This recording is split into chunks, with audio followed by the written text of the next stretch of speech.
Hey guys, in this video, we're going to take a look at how you can find your device model number on the iPhone 13 or the iPhone 13 Pro. First, let's go back to your home screen by swiping up at the bottom of the screen. On your home screen, tap on Settings. In Settings, go down and tap on General. Then tap on About. Next, tap on Model Number, and in here, you will be able to find two different model number.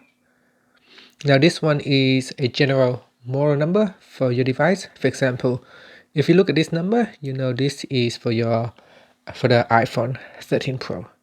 Now if you look at this model number, it will tell you information like this is an iPhone 13 Pro with a specific color.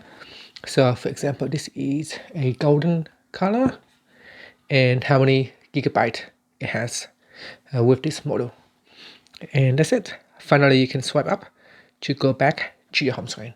Thank you for watching this video. Please subscribe to my channel for more videos.